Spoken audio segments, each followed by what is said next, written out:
Merci, donc je suis absolument ravi d'être là. Je suis très content de pouvoir vous partager un petit peu toutes mes connaissances, vous transmettre tout mon savoir.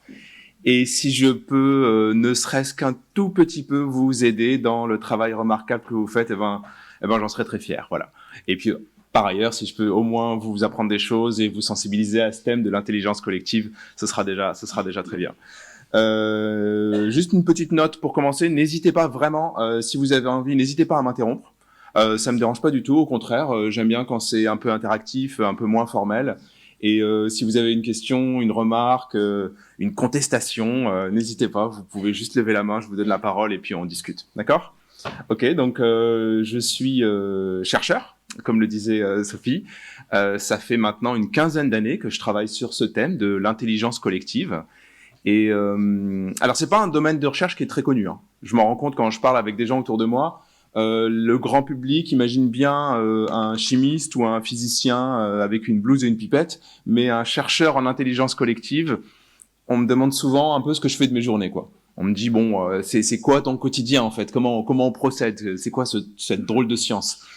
Et rassurez-vous, c'est une vraie science. Hein.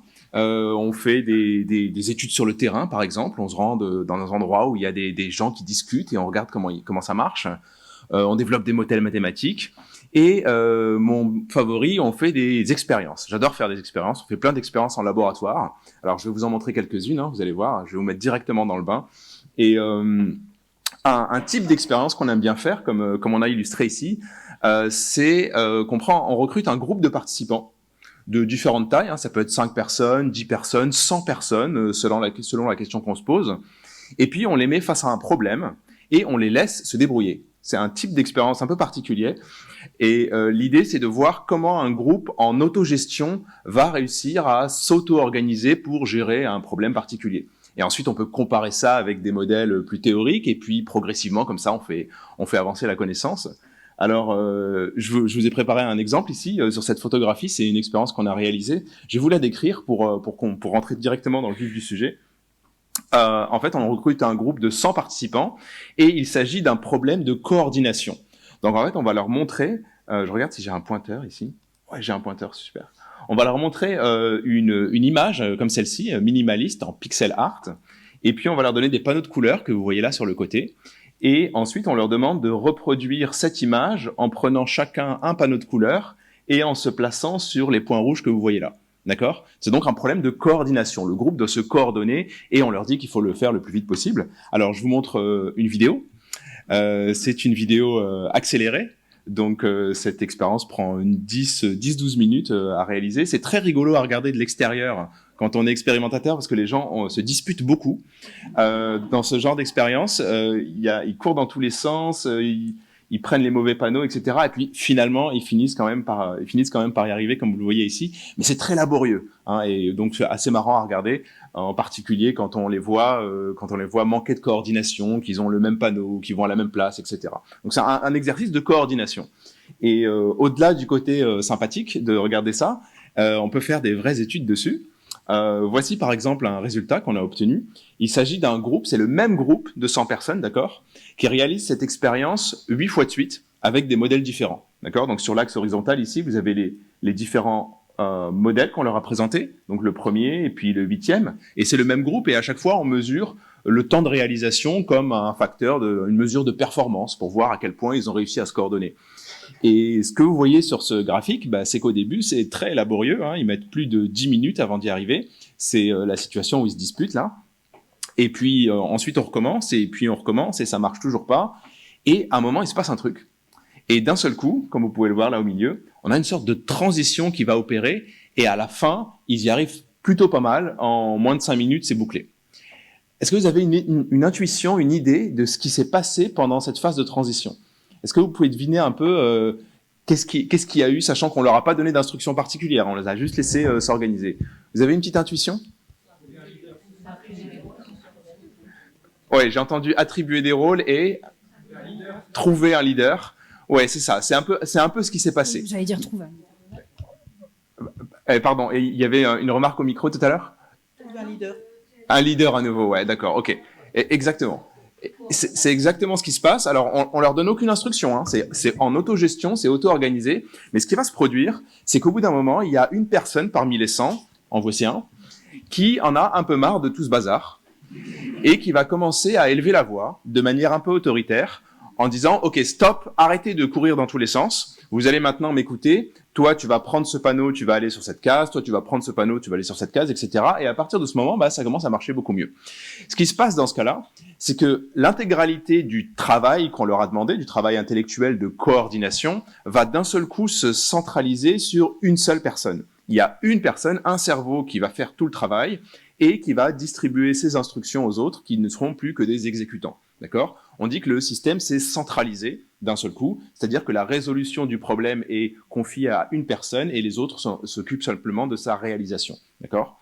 On peut visualiser ça différemment en faisant un autre graphique, ce qu'on appelle un sociogramme. C'est le graphique que vous avez ici, où chaque participant est représenté par un point, et deux participants sont connectés par un trait si les deux se sont parlé. D'accord ? Donc ça représente le flux de communication qu'il y a eu pendant cette épreuve, pendant cet exercice. Ça, c'est pour le premier modèle, et on voit que le sociogramme est plutôt plat, même il est complètement plat. Et pour le 8e modèle, ça devient comme ça. Okay ? Donc ce gros point rouge que vous voyez au milieu, vous avez compris, c'est ce leader autoproclamé qui, d'un seul coup, commence à centraliser l'information, centraliser les instructions, et évidemment, il parle, il communique beaucoup plus que les autres. Ce qui est assez fascinant, c'est qu'on a réalisé cette expérience donc encore et encore avec plein de groupes différents, et ça finit toujours comme ça. D'accord ? Ça finit toujours par se centraliser autour d'une personne ou d'un tout petit groupe de personnes. Ça prend plus ou moins de temps. Certains groupes, ça arrive immédiatement au début. Pour d'autres, ça va prendre un petit peu plus de temps, mais ils vont toujours systématiquement finir par se centraliser, par centraliser cette organisation qui va devenir très verticale. Donc, encore plus intéressant, si vous faites une sous-expérience en prenant cette personne qui a émergé en tant que leader et en l'excluant de l'expérience, donc on lui dit hop, vous allez sortir de l'expérience, les autres vous pouvez continuer, eh bien ce qui se passe c'est que immédiatement cette personne est remplacée par une autre. Et si vous enlevez le remplaçant, eh bien un troisième qui arrive, etc.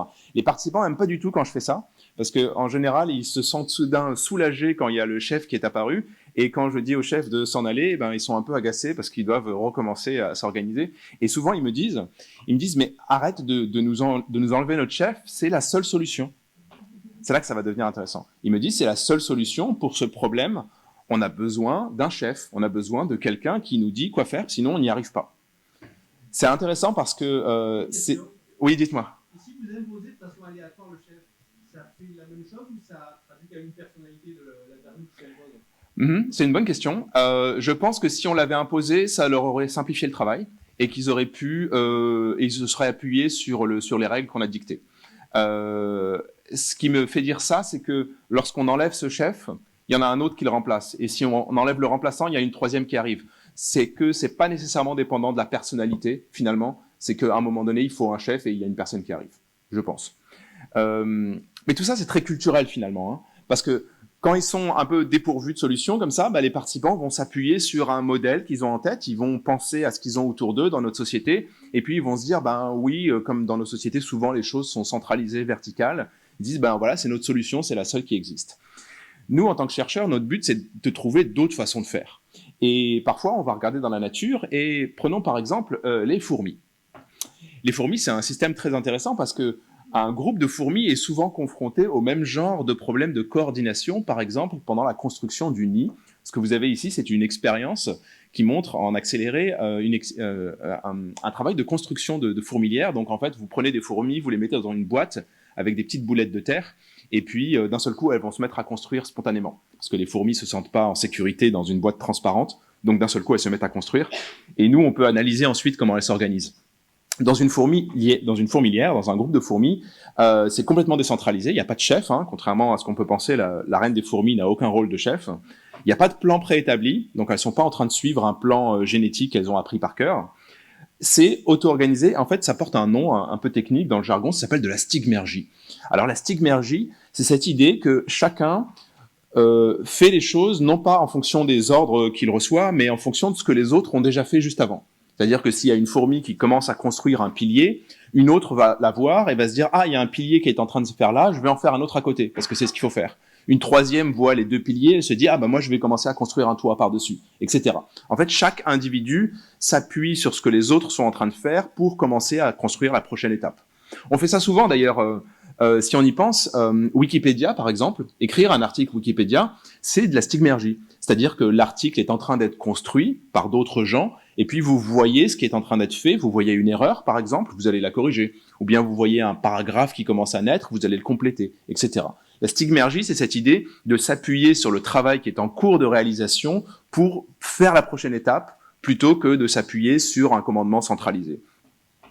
Ça fonctionne pas mal chez les fourmis. Est-ce qu'on pourrait pousser nos participants avec leurs panneaux de couleurs là à s'organiser comme ça? En fait, oui, on peut. Il suffit tout simplement de leur dire de ne plus communiquer. Si on coupe les communications, verbales, gestuelles, etc., en fait, le chef, il sert plus à rien, parce qu'il peut plus distribuer ses instructions, et donc le groupe va devoir s'organiser autrement. Si vous faites la même expérience en disant aux participants qu'ils n'ont pas le droit de communiquer, eh bien, après un petit moment de flottement, il y en a un qui va prendre un panneau, se mettre au bon endroit et attendre. Les autres vont le voir, ils vont se dire « Ah, bah tiens, il y a le point rouge là, je vais mettre le vert à côté. » Et chacun s'appuie sur ce que les précédents ont fait. Si on part comme ça et qu'on regarde la courbe de résultats, on observe ceci. Ce qui est intéressant, donc c'est la courbe bleue, hein. Ce qui est intéressant, c'est qu'à la fin, parce que c'est ça qui nous intéresse quand même, à la fin, ça revient un peu au même, finalement. Il n'y a pas vraiment de différence en termes de performance entre un système qui est complètement centralisé et un autre qui est complètement décentralisé. En revanche, la différence, vous allez la voir dans les transitions. Les transitions sont plus souples, plus rapides, plus adaptatives quand il n'y a pas de chef, parce que l'information n'a pas besoin de circuler de haut en bas, alors qu'évidemment, il y a plus d'inertie dans un système centralisé, etc. Ok ? Donc ça, c'était pour vous donner un petit aperçu globalement de notre façon de travailler. Alors, les fourmis, par exemple, on adore ça, on a plein de fourmis au labo, parce que justement, on a ce système qui est décentralisé, puis on peut leur donner plein de problèmes, et en fait, on va transférer ces problèmes entre les humains et les fourmis pour construire de la connaissance. Je vous montre un deuxième exemple rapidement. C'est une expérience assez amusante qu'on appelle l'expérience du porteur de piano. Donc l'objectif, là, il y a un participant qui le fait tout seul, c'est de faire passer cet objet volumineux entre 2 portes consécutives, et il faut se casser un peu la tête pour trouver la séquence de rotation et de translation qui va bien pour le faire passer. Oui, à la fin, il y arrive. Ce qui est intéressant, c'est que si vous donnez cet exercice à une personne toute seule, comme on vient de le voir dans la vidéo, elle va y arriver. Au bout d'un moment, on va finir par y arriver. N'importe qui y arrive. Si vous donnez cet exercice un peu plus large à un groupe de gens, c'est un enfer.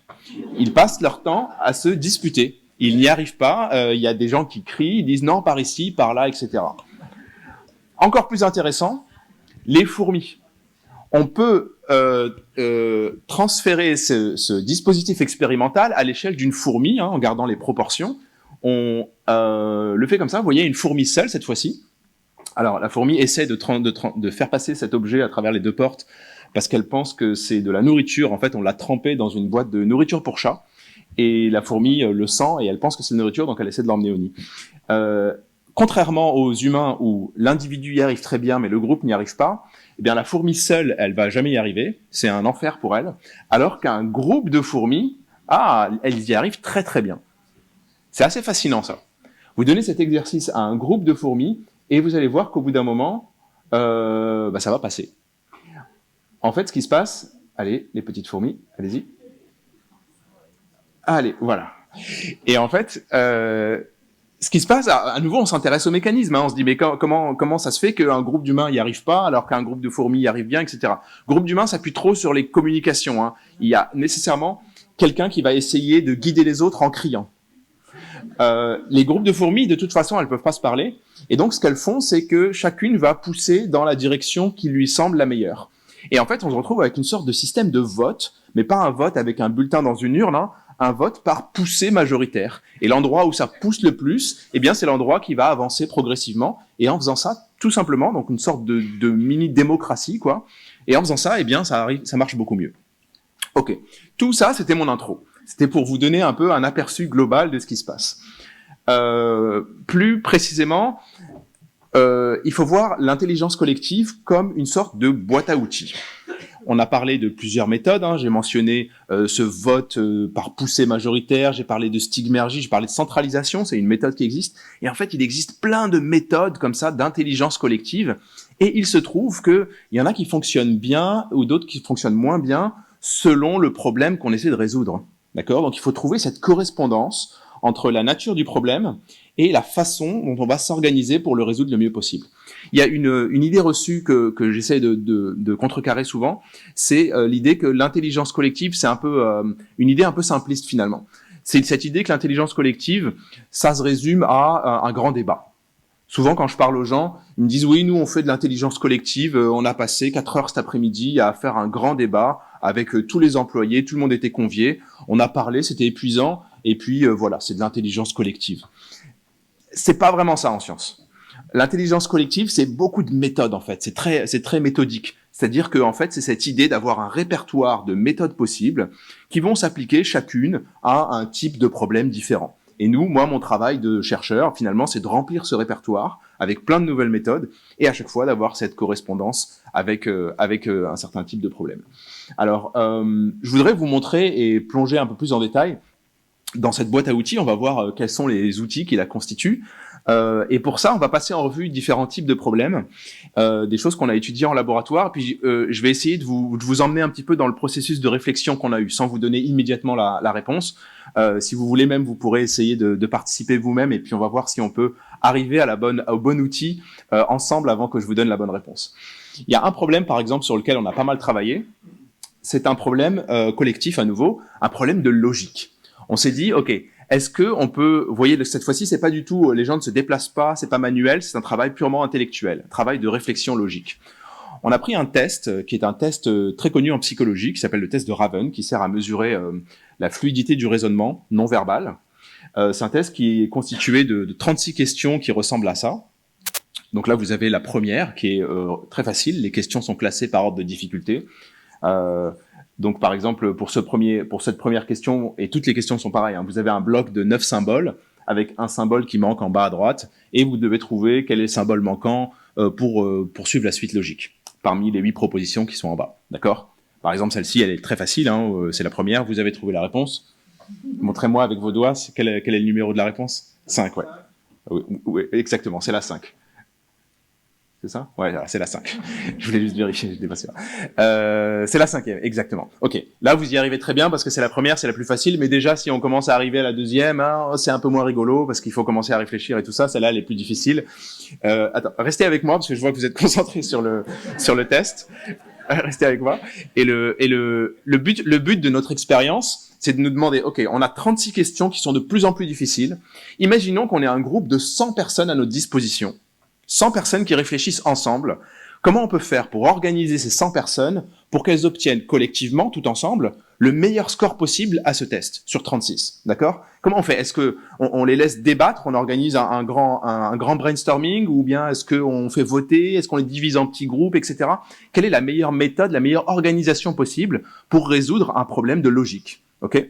Et on est resté pas mal de temps sur cette réflexion. On a fait plein de petites expériences. Est-ce que, si vous vous sentez l'âme, est-ce que vous avez envie de me partager votre intuition ? À votre avis, si vous avez un test de 36 questions de logique comme ça, votre objectif, c'est d'avoir le meilleur score possible et vous avez pour vous aider 100 personnes prises au hasard dans la population. Comment vous allez les organiser pour y arriver le mieux possible ? Alors, je pense que vous aviez une idée.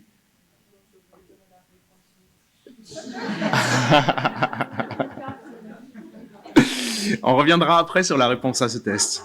On reviendra juste après, d'accord ? Promis juré, je ne vais pas vous laisser comme ça, je vais vous donner la réponse à la fin.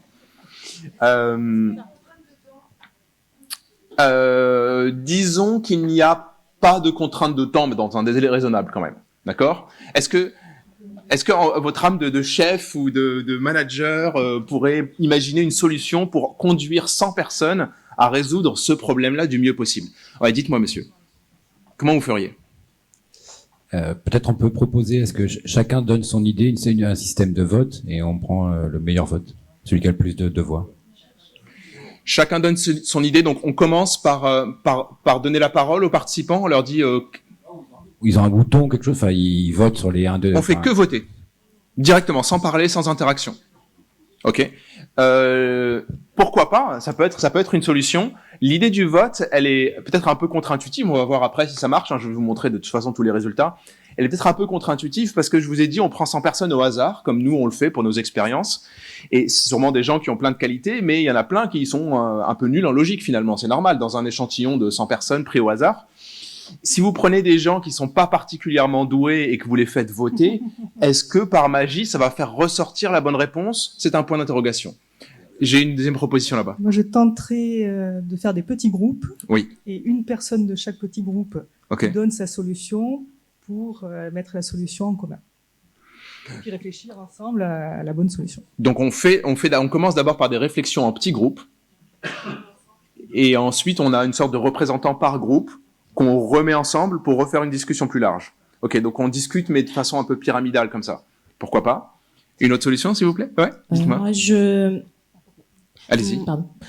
Pareil pour les petits groupes, en leur donnant à chacun un seul test et pas l'ensemble des tests, c'est-à-dire de les spécialiser chacun sur un test. Ok, ça c'est pas mal. Et d'accepter leur analyse. D'accord. On me le propose. Moi, je suis la voisine, donc je donne une autre solution. Moi, ce que je ferais, c'est que d'expliciter le raisonnement, qu'il y ait une personne qui commence, qui explicite son raisonnement, et les autres adhèrent ou n'adhèrent pas ou modifient les raisonnements, et donc progressivement, ça amène forcément à la solution.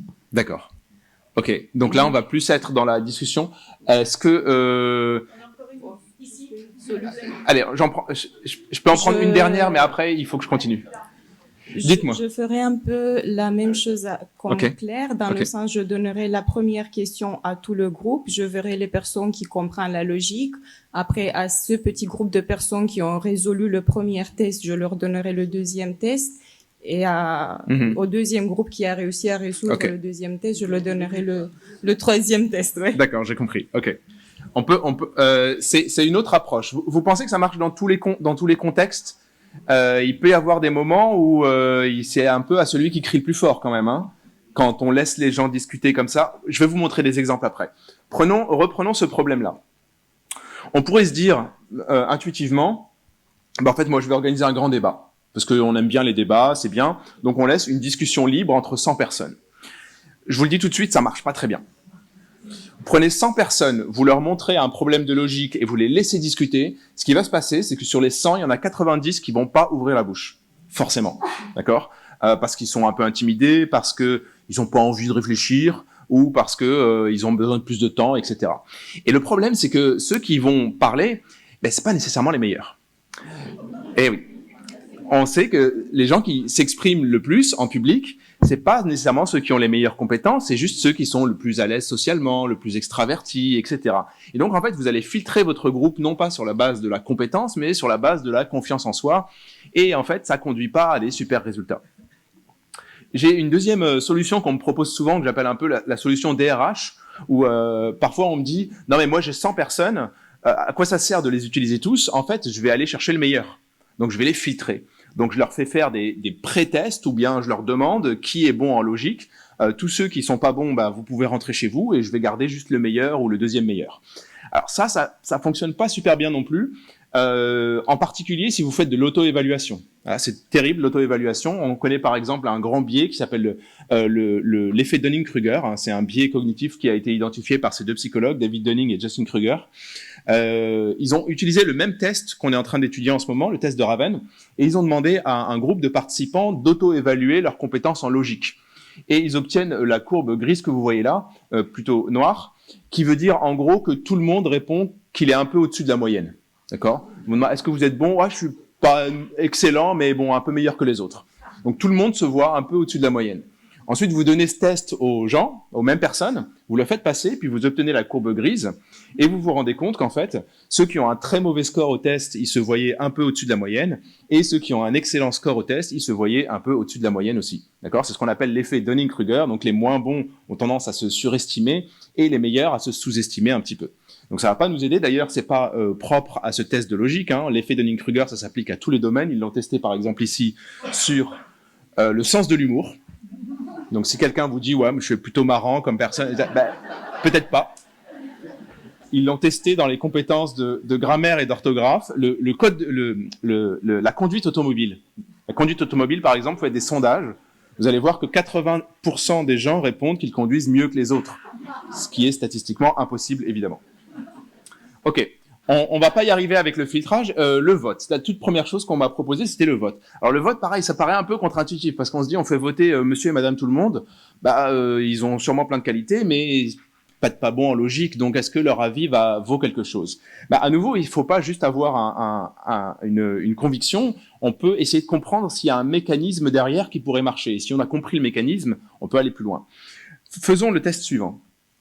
Imaginons que sur nos 100 personnes, il y en a 50 qui n'ont aucune idée de la réponse, ou qui n'ont pas envie de participer, etc. Si vous les forcez à voter, ils répondent au hasard. S'ils répondent au hasard statistiquement, leurs votes vont se répartir uniformément sur les 8 options et donc ne vont pas influencer l'issue du vote. Donc déjà, c'est pas mal, parce que ceux qui ne savent pas ne vont pas avoir d'impact négatif. Ils vont juste ne rien changer. Imaginons, et c'est là que ça devient intéressant, qu'un certain pourcentage de ces gens, que je prends arbitrairement pour l'instant, n'a pas trouvé la bonne réponse, mais ils ont trouvé un élément de la bonne réponse. Ils savent pas exactement, mais ils ont juste remarqué un truc qui marche. Par exemple, 20% qui ont compris qu'on cherche un sablier. Parce qu'ils ont vu qu'il y avait des rectangles dans la première colonne, des triangles dans la deuxième. Ils disent, on cherche un sablier, sauf que des sabliers, il y en a 3, la 1, la 4 et la 8. Et donc, ces gens, ils vont se répartir sur la 1, la 4 et la 8. Ils n'ont pas la bonne réponse, mais ils ont un élément de la bonne réponse.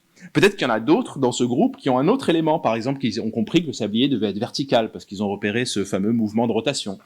Sauf que des sabliers verticaux, il y en a 2, la 4 et la 8, et donc à nouveau, ils vont se répartir entre la 4 et la 8, et peut-être qu'il y a une petite proportion, disons 10%, qui auraient effectivement trouvé la bonne réponse, et ceux-là, avec la couleur noire au milieu, et ceux-là vont répondre 8, et donc ils vont donner un avantage majoritaire. Pour cet exemple, avec des proportions que j'ai choisies complètement arbitrairement, ça marche.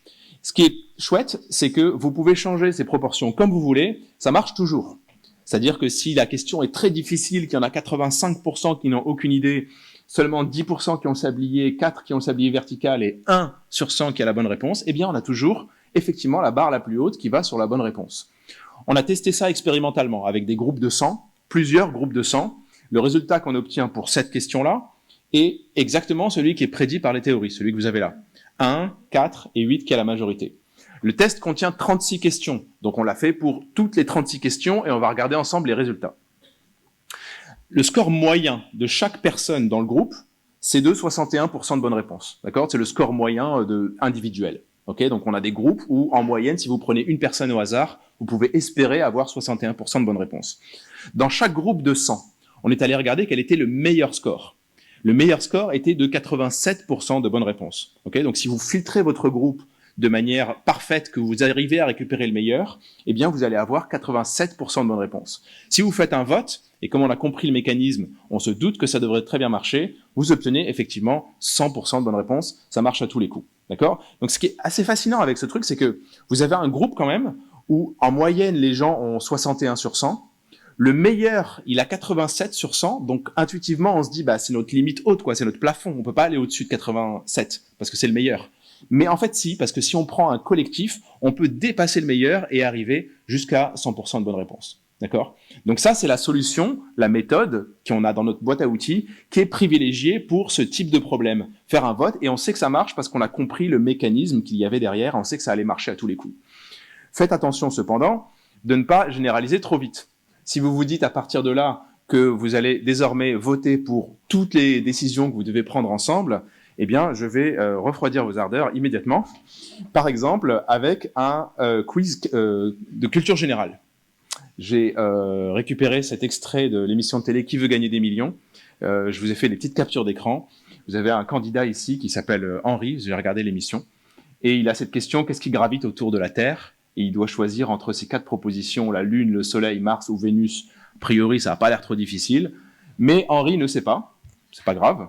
Il fait appel au public de l'émission. Vous savez, les gens dans le public peuvent voter. Il y a à peu près 100 personnes. Le public vote. Majorité, le Soleil tourne autour de la Terre. Henri est rassuré. Il valide le Soleil et il est éliminé. Okay. On sait déjà avec cet exemple que ça va pas marcher à tous les coups, notre truc. On a beaucoup travaillé sur les problèmes où la majorité se trompe. parce que justement, on essaie de comprendre ce qui se passe quand la majorité se trompe. Il y a un domaine, par exemple, où ça marche super bien, c'est les capitales du monde. On fait beaucoup ça expérimentalement. Hein. Vous demandez à des gens de vous donner la capitale de la Côte d'Ivoire, c'est Abidjan, bien sûr. De la Turquie, c'est Istanbul, et de l'Afrique du Sud, c'est Johannesburg. et la Côte d'Ivoire ? C'est Yamoussoukro. Et vous obtenez de toute façon la majorité qui se plante. D'accord ? Donc les quiz capitales, c'est trop facile de tromper les gens. La capitale d'Afrique du Sud, c'est Pretoria, et de la Côte d'Ivoire, c'est Yamoussoukro. D'accord ? C'est pas juste un problème qui est pour des questions de culture générale, etc. C'est des vrais problèmes appliqués. Il y a un domaine, par exemple, où on aurait adoré que ça marche et où ça ne marche pas. Et justement, c'est le domaine médical. On a des études qu'on fait sur, par exemple, ici, c'est une étude de dermoscopie. On montre des images comme ça. Alors, je l'ai flouté parce que elle était pas très jolie. Des images comme ça de lésions cutanées. On montre ça à des dermatologues. On a recruté 40 dermatologues et on leur demande, à votre avis, à vue d'œil, est-ce qu'il s'agit d'une lésion mélanocytaire ou non mélanocytaire? Et ils doivent répondre en jugeant. Et ensuite, on va regarder si la majorité des 40 dermatologues a raison. Parce qu'on se dit, peut-être qu'on pourrait avoir une contribution utile dans le vrai monde et trouver une méthode d'intelligence collective pour réduire les erreurs de diagnostic, par exemple. En faisant ça, on obtient une précision individuelle moyenne de 63%, ce qui est faible, mais c'est pas des conditions normales de diagnostic. Hein. On leur a montré juste une photo, donc c'est normal que la proportion soit basse. On prend la majorité, on se dit c'est à peu près comme le test de Raven, là 61-63% de bonnes réponses individuelles. Si on prend la majorité, on monte à 100 et on aura fait quelque chose d'utile dans le domaine médical. On prend la majorité et non. Avec 40 dermatologues, on arrive à peine à gratter 2 petits points de pourcentage par rapport à un seul dermatologue. Alors il y a 40 fois plus d'experts qui se sont penchés sur le problème. Et le problème qu'on a ici, c'est un peu comme les capitales finalement, c'est qu'il va y avoir des cas qui sont un peu piégeux, avec des éléments sur cette photo qui vont conduire la majorité vers la mauvaise réponse. Et s'il y a un petit piège, eh bien la majorité va tomber dans ce petit piège. Okay ? On a beaucoup pensé à travailler sur le degré de confiance. Parce qu'on s'est dit, ceux qui ne tombent pas dans le piège, ils doivent être un peu plus sûrs d'eux. Donc peut-être qu'on pourrait leur demander en plus, êtes-vous sûr, sur une échelle de 1 à 4 et ensuite, on fait une majorité pondérée, par exemple. On regarde, mais on pondère le vote de chacun par le degré de confiance, par exemple. Et si on fait ça, ça marche pas plus. En fait, le degré de confiance est très très peu utile dans ces cas-là, parce qu'en général, les gens qui tombent dans un piège, ils sont sûrs d'eux. Hein, les gens qui répondent Abidjan pour la capitale de la Côte d'Ivoire sont absolument certains, ils vont vous mettre confiance 4. Et ceux qui répondent Yamoussoukro, ils vont également mettre confiance 4. Donc finalement, la confiance, c'est pas très utile dans ces cas-là. C'était plus en 2015, on était en plein dans ce problème. Et quand je dis on, c'était vraiment toute ma communauté scientifique, tous les gens qui travaillent sur ce sujet, où on était coincés, on n'arrivait pas à trouver de solution quand la majorité se trompe. Il y a un chercheur que j'aime beaucoup qui a trouvé la solution en 2017. Il existe une méthode pour trouver la bonne réponse quand la majorité se trompe. Et oui, je vais vous la présenter tout de suite. Le chercheur en question s'appelle Drezen Prelec, un chercheur que j'aime beaucoup. Il a ce projet sur lequel il est resté pendant 10 ans, commencé en 2007, terminé en 2017, qui s'intitule en anglais Finding the Truth When Everybody's Wrong, ce qui signifie trouver la bonne réponse quand tout le monde se trompe. Et pendant 10 ans, il a étudié tous les domaines imaginables où la majorité se trompe. Donc il a des capitales du monde, les données médicales que je vous ai montrées, des questions de culture générale. Il travaille aussi sur les évaluations d'œuvres d'art. Alors ça marche à tous les coups aussi. Vous montrez des œuvres d'art à des gens et vous leur dites est-ce que ça vaut moins de $1000 ou plus d'1 million de dollars. Donc les néophytes comme moi vont voir celle de gauche, ils vont dire ça a l'air très profond, probablement plus d'1 million. Celle de droite a l'air un peu nulle, probablement moins de $1000. Et évidemment, c'était l'inverse. Okay, donc là, à nouveau, c'est très facile de tromper la majorité avec ce genre de choses. Donc Drezen Prelec travaille sur ça pendant 10 ans et il trouve une méthode assez subtile finalement, très élégante aussi, qu'il appelle la méta-majorité. Méta parce qu'il y a un côté de métacognition, vous allez voir. Ça consiste à poser deux questions différentes aux participants. La première, c'est celle pour laquelle on veut la réponse. Par exemple, Madrid est la capitale de l'Espagne, vrai ou faux? Okay. La deuxième question que vous leur posez, c'est à votre avis, que vont répondre les autres? Est-ce qu'ils vont répondre vrai ou est-ce qu'ils vont répondre faux? Pourquoi ça marche, ça? Eh bien, ça marche parce que, prenons cet exemple. Madrid, la capitale de l'Espagne, c'est vrai. Que vont répondre les autres? C'est vrai aussi, ils vont répondre vrai, d'accord? Et quand on regarde les distributions de réponses à ces deux questions, on voit qu'elles sont identiques. En réalité, vous n'avez aucune raison de penser que les autres vont donner une réponse différente de la vôtre, à moins que vous n'ayez anticipé un piège. Et c'est là que ça va devenir intéressant. Abidjan est la capitale de la Côte d'Ivoire. Les gens vont répondre vrai, les autres, hein, pas nous, parce que nous, on sait que c'est pas la capitale de la Côte d'Ivoire. Les gens vont répondre vrai. Si vous leur dites que vont répondre les autres, ils vous diront, bah, les autres vont répondre vrai aussi, parce que c'est évident, Abidjan est la capitale de la Côte d'Ivoire. Mais nous, dans cette salle maintenant, nous, on sait. Si on nous pose ces deux questions, on va répondre non, faux, ce n'est pas la capitale de la Côte d'Ivoire. Que vont répondre les autres? Les autres vont répondre vrai, parce qu'on a vu un piège et on l'a contourné. Maintenant, si vous regardez les distributions de réponses à ces deux questions, vous voyez une anomalie. Les deux distributions ne correspondent plus. La minorité qui a répondu faux à la première question s'est reportée sur le vrai quand vous leur avez posé la question de métacognition. Eh bien, si vous voyez apparaître ce motif, c'est un signe que vous êtes face à une question piège, et dans ce cas-là, c'est la minorité qui détient la bonne réponse. D'accord? Donc Dreesen-Prelec a appliqué cette technique à tous les domaines que j'ai cités précédemment, et ça donne d'excellents résultats. Nous avons donc un nouvel outil dans notre boîte à outils, la méta-majorité qu'on peut utiliser quand on anticipe des situations un peu piégeuses, et c'est parfait pour obtenir les meilleures réponses dans ce cas-là. Ok? Dites-moi, monsieur. Ça ne dépend pas de la confiance finalement, parce que si je suis confiant, je répondrai que les autres aussi vont se faire avoir raison. Si j'ai pas confiance à la réponse, je répondrai peut-être. Il n'y a aucun lien avec la confiance. Il n'y a pas de lien avec la confiance. D'ailleurs, dans la publication en question, le degré de confiance des différents participants a été testé, et on voit bien, comme je le disais tout à l'heure, que ceux qui se trompent, ceux qui tombent dans le piège, ont de toute façon un degré de confiance maximal. Et ceux qui ne tombent pas dans le piège ont aussi un degré de confiance maximal. Donc finalement, la confiance moyenne est identique dans les deux cas. Okay? Cette boîte à outils est donc très remplie. Et je regarde ma montre. Je suis un peu juste. Cette boîte à outils est donc très très remplie. Il y a plein d'outils que j'ai cités. Je ne vais pas tous les passer en revue. Je voudrais juste prendre un petit instant pour vous parler d'un outil en particulier qui est dans cette boîte, qui vous intéresse probablement parce qu'on l'utilise tout le temps. C'est la discussion libre. La discussion, c'est un outil, hein, c'est un outil d'intelligence collective. On a un problème, bien on s'assoit et on discute. Et ensemble, on va réussir à résoudre le problème. Ou pas. Et la question, c'est est-ce que cet outil marche bien et dans quel cas on peut l'utiliser, etc. Eh bien, on a fait des expériences, à nouveau. On prend des groupes de plus petits, cette fois, 5 participants, on les assoit autour d'une table et on les laisse librement discuter pour résoudre un problème qu'on leur donne. On leur donne pas des problèmes au hasard, hein. Il existe une classification des différents types de problèmes, donc on passe en revue ces différents types de problèmes, et on regarde si le groupe y arrive bien ou s'il n'y arrive pas. Et là, un peu mystère quand même, eh bien, on se rend compte que certains groupes y arrivent très bien. Pour certains groupes, la discussion libre, c'est un outil extrêmement puissant, mais pour d'autres, ça marche pas du tout. D'accord? Donc en fait, cet outil, il a une efficacité qui dépend des personnes qui l'utilisent. D'accord? C'est comme si vous aviez un marteau. Là, le marteau, il enfonce les clous moins bien si c'est moi qui les mets que si c'est quelqu'un d'autre qui les met. C'est assez étonnant. Cet outil marche plus ou moins bien en fonction des gens qui constituent le groupe. Ok? Et en particulier, ce dont on se rend compte, c'est que les groupes pour qui ça ne marche pas montrent énormément de biais cognitifs dans leur discussion. Il existe plein de biais de discussion. Et ceux pour lesquels ça ne marche pas, eh bien, ils montrent plein de ces biais. Je vais vous en montrer quelques-uns. Par exemple, le biais le plus commun, c'est la distribution inégale du temps de parole.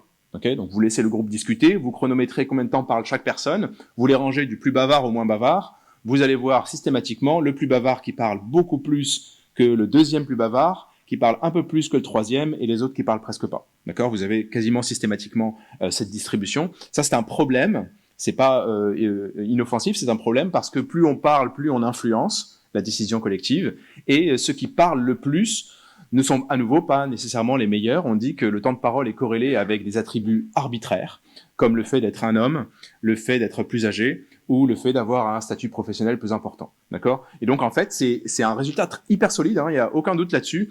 Plus le temps de parole est équilibré, plus la décision sera bonne. Ok? Et à l'inverse, plus il est déséquilibré, moins la décision sera bonne. On a des statistiques qui sont très précises, il n'y a pas de surprise dessus. Donc, voici un biais, et certains groupes ne tombent pas dans ce biais, et puis d'autres tombent directement dedans. J'en ai un autre. Voici un autre exemple de biais, l'effet d'ancrage.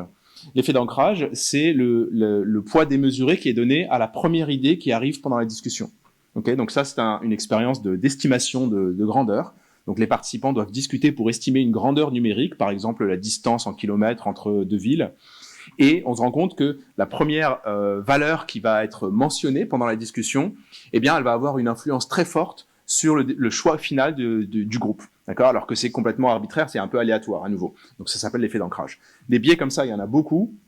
J'ai pas le temps de tous vous les montrer.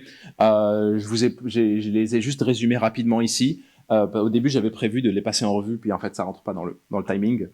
Mais il se trouve que, je vous laisse les regarder rapidement. Il se trouve que il y a certains biais qui tombent, il y a certains groupes qui tombent systématiquement dans tous ces biais, et puis d'autres qui ne tombent pas dedans.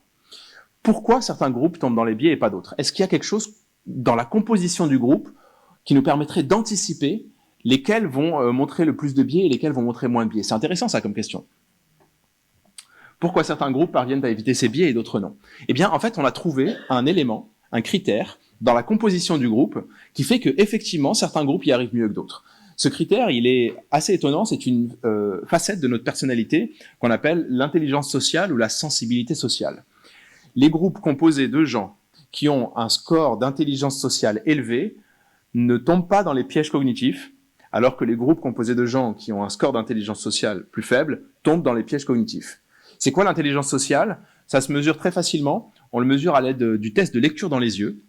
Donc, le test est le suivant. Vous prenez un acteur qui exprime une émotion avec son visage. Vous prenez une photo. Vous découpez la photo au niveau des yeux. Et ensuite, c'est un quiz. Quelle était l'émotion exprimée par cette personne, juste en regardant les yeux? Est-ce que c'était blagueur, insistant, amusé ou détendu? La réponse, je crois que c'était insistant. J'ai pas un super score d'intelligence sociale, je pense. Et eh bien, les gens, eh bien, à la fin, il y a plein de questions comme ça. Vous obtenez un score. Eh bien, si vous composez un groupe avec des gens qui ont un score élevé à ce test, vous obtenez un groupe qui discute très bien. Alors qu'au contraire, si vous composez un groupe avec des gens qui ont un score faible à ce test, le groupe ne discute pas bien. Ça montre une chose importante. Ça montre que la discussion, finalement, elle dépend pas des gens qui composent le groupe vraiment. Elle dépend plus des liens qui vont se faire entre les gens. Si les membres du groupe arrivent à se comprendre, à lire les intentions, même si elles sont pas bien exprimées, etc. des autres, eh bien, le groupe va réussir à fonctionner un petit peu mieux. D'accord? Si les gens arrivent à se mettre à la place des autres, eh bien, le groupe va fonctionner mieux que s'ils n'y arrivent pas. D'accord? Dites-moi. Allez-y. Et, moi, je suis psychiatre de formation et je travaille beaucoup sur la prévention et les comportements. D'accord. Ce qu'on est en train de noter, je suis un spécialiste du sommeil, donc je suis là au titre des hypersomniards. Ce qu'on est en train de noter, c'est qu'en fait, dans notre société, il y a deux déterminants communs qui font massivement évoluer la santé. C'est d'une part les comportements individuels et d'autre part l'exposome. Et la façon dont on visualisait l'exposome auparavant, ça pouvait être un exposome chimique, par exemple, des microparticules. On est en train de rentrer dans des dimensions plus sophistiquées, comme par exemple le racisme, l'égalité homme-femme, les fake news sur les réseaux sociaux. Et on voit que l'exposome varie de façon beaucoup plus rapide que les comportements innés ou que les déterminants éducatifs culturels. Donc je voulais savoir dans vos modèles, qui sont très beaux et qui sont très contrôlés, comment est-ce que vous intégrez les dimensions d'exposome, en particulier dans les trajectoires d'évolution comme celles qu'on voit en ce moment et qui sont assez prégnantes, on va dire, au niveau socio-culturel. Ouais, merci beaucoup. Splendide question. Je fais juste une parenthèse pour dire que j'arrive au bout de mon temps à partie, donc je continue un petit peu. Ok. Ce que je vous présente aujourd'hui, c'est juste un choix de présentation. Ce sont des études expérimentales qui sont finalement très synthétiques, c'est-à-dire qu'on prend des gens neutres, sélectionnés au hasard, on les met face à un problème, ils ne se connaissent pas, et puis on va vraiment juste étudier le mécanisme cognitif de l'interaction. Par ailleurs, on fait d'autres études beaucoup plus larges sur des populations en milieu naturel, où on va aller voir précisément comment se comportent les uns précisément par rapport à ce que font les voisins. On va souvent aller extraire des réseaux sociaux, pas des réseaux sociaux comme on l'entend sur Internet, mais des réseaux sociaux de la vraie vie. Donc, qui fréquente qui est connecté avec qui est collègue avec qui est ami avec qui, etc. Et donc, on va comme ça planifier un groupe d'individus dans une région en voyant qui est ami avec qui. Et ensuite, on peut aller tester différentes choses qu'ils font, par exemple leur régime alimentaire ou autre chose, d'accord? Et donc, ça nous donne une perspective plus globale sur ce réseau, voir comment les comportements alimentaires ou autre chose se circulent de proche en proche. Et vous avez raison, c'est extrêmement intéressant dans le sens où il y a clairement des effets d'influence, des effets de propagation, où on va avoir tendance à s'intégrer dans les habitudes de nos voisins, etc. Et typiquement, si on regarde par exemple une chose comme l'IMC, des individus, donc l'indice de masse corporelle des individus à travers le temps, on a des études longitudinales aussi avec ce réseau, eh bien on voit qu'il y a comme une épidémie, littéralement une épidémie, où en fait les habitudes alimentaires changent de proche en proche et que ça va conduire progressivement à cette épidémie d'obésité ou en tout cas de surpoids qu'on voit se propager comme ça à travers les décennies. Et ce sont des choses très intéressantes. On n'a pas de solution, mais je propose qu'on continue à en discuter après parce que nous aussi on travaille à cette échelle et je trouve ça fascinant. Je vais conclure en vous montrant un dernier graphique. C'est juste pour vous, j'adore ce graphique. Je parlais de réseau justement, ça c'est un réseau. C'est un réseau de scientifiques. Il contient 100 000 points. Chaque point que vous voyez là chaque point que vous voyez là n'est pas un scientifique. Chaque point que vous voyez là est une publication scientifique, d'accord? Il y en a 100 000. Et 2 publications sont liées si l'une a cité l'autre. Donc les liens sont des liens de citation, d'accord? Je vous montre ce graphique parce qu'en fait, on l'a beaucoup étudié pour savoir comment naissaient les grandes découvertes. On s'intéresse à la science et on veut savoir est-ce qu'il y a des patterns, des motifs particuliers qui font qu'une grande découverte va apparaître à un endroit et pas à un autre? Eh bien, quand on regarde ce graphique avec les couleurs qui représentent différentes disciplines scientifiques, vous voyez par exemple la recherche biomédicale en bleu, en vert, c'est la physique, etc. Eh bien, quand on regarde ce graphique et qu'on mesure l'impact scientifique qu'ont eu différents articles de ce graphique, on se rend compte qu'ils ne sont pas situés n'importe où dans le graphique. On se rend compte qu'ils sont situés, c'est la même vue mais du dessus, on se rend compte que ces articles qui ont beaucoup d'impact sont situés à la jonction entre différentes disciplines. C'est un élément très intéressant qu'on retrouve très souvent aussi en intelligence collective, dans le sens où, quand vous prenez des gens qui sont différents d'un point de vue cognitif, d'accord, avec une certaine diversité en termes de façon de penser, de problèmes qui ont été abordés, en termes de formation, etc., et que vous les mettez ensemble, eh bien, vous obtenez souvent de l'innovation, souvent quelque chose de nouveau. Okay, ça marche dans la science, c'est pour ça que j'ai voulu illustrer ça avec ce graphique. Ça marche d'une manière générale dans la vie, même dans les petits groupes de discussion. Quand on a de la diversité cognitive, vraiment dans le sens des façons de penser qui sont un peu différentes ou des formations qui sont un peu différentes, eh bien statistiquement on produit plus d'innovation que quand on n'en a pas, et ça se voit en particulier avec ce graphique-là, d'accord? Donc si vous avez l'opportunité, allez parfois discuter avec des gens à qui vous n'avez a priori rien à dire. Parce que c'est souvent dans ces situations que notre cerveau va faire des liens un peu conceptuels en disant « Ok, c'est pas le même problème, mais c'est la même type de problème, c'est la même problématique et la solution qu'elle a trouvée, peut-être que je pourrais l'utiliser pour moi, etc. » Et c'est comme ça que naît l'innovation. D'accord? C'était juste un dernier message pour vous souligner l'importance de cette diversité et en particulier de l'interdisciplinarité en sciences. Et voici un graphique qui le montre, mais je pourrais vous en dire un petit peu plus après. J'ai largement mangé sur mon temps, donc je vais conclure et je vous remercie beaucoup pour votre attention.